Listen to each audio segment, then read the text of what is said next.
state, Mohanji, of watching our emotions and experiencing them instead of rejecting them, which is a lovely and refreshing perspective. Because I can say for myself, when I was first starting the path, I would say, no, I'm angry, I must suppress it and sit on it and not do anything about it, or I'm being distracted, or someone said something upsetting, I must totally ignore my feelings. And I would find myself getting more and more worked up, like one puts a lid on a pressure cooker, and more instead of releasing it.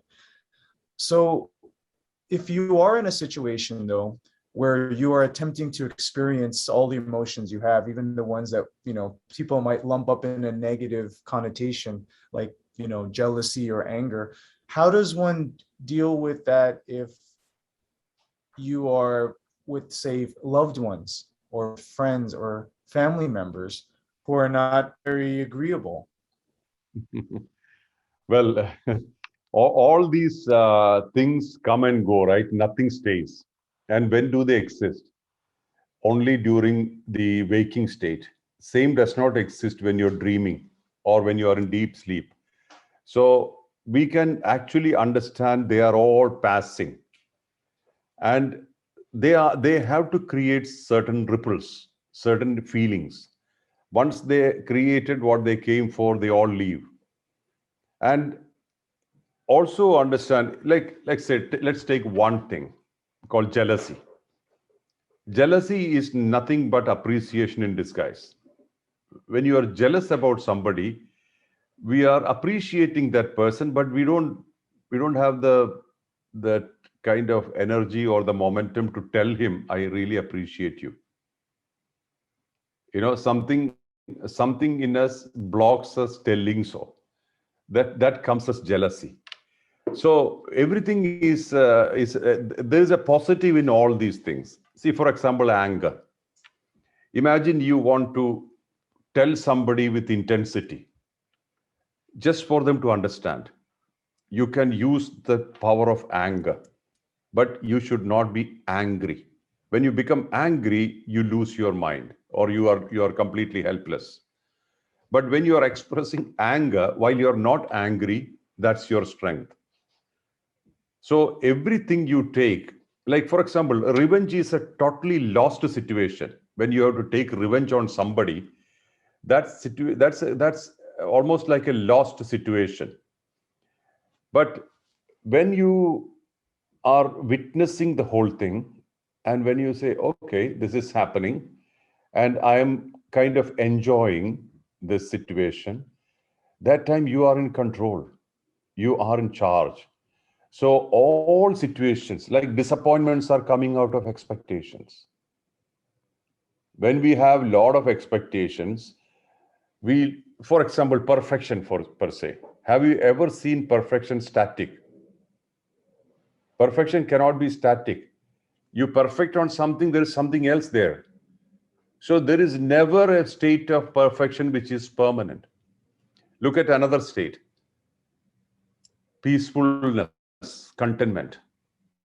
You have a desire, you fulfilled it for a brief period of time. Before the next desire comes, you have peace, contentment.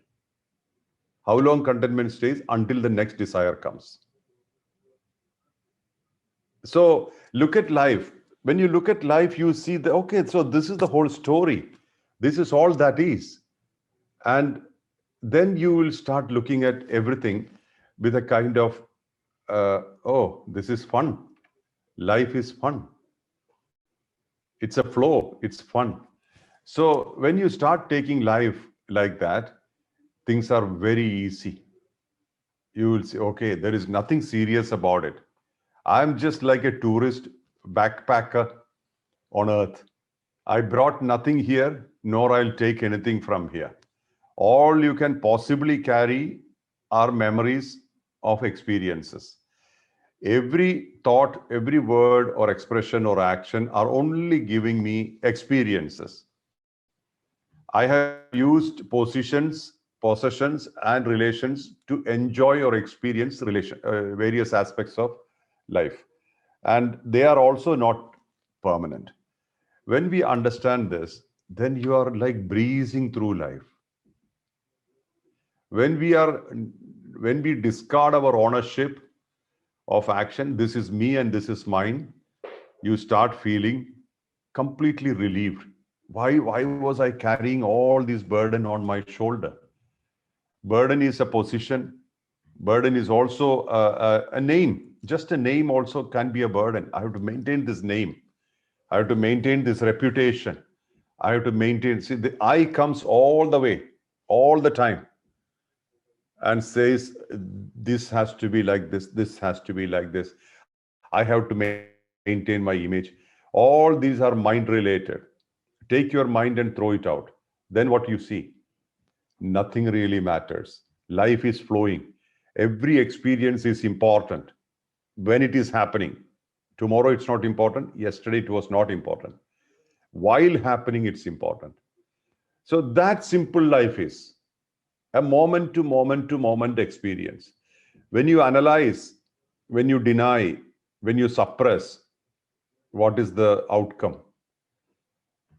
Discontentment, disappointment, disorientation, all these things happen because we are supposed to flow with time. We are flowing with time. Body is flowing with time. Mind is flowing with time, but we get stuck with certain things, certain concepts, certain theories, all those things. That's exactly what's spinning us down. See, look at the world today, that the competition is completely silly. What do you compete with? Another living being who's also experiencing the same thing. And like a comparison, who do we normally compare ourselves with?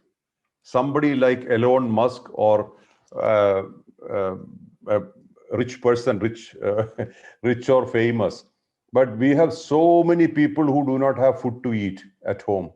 They are struggling to make both ends meet.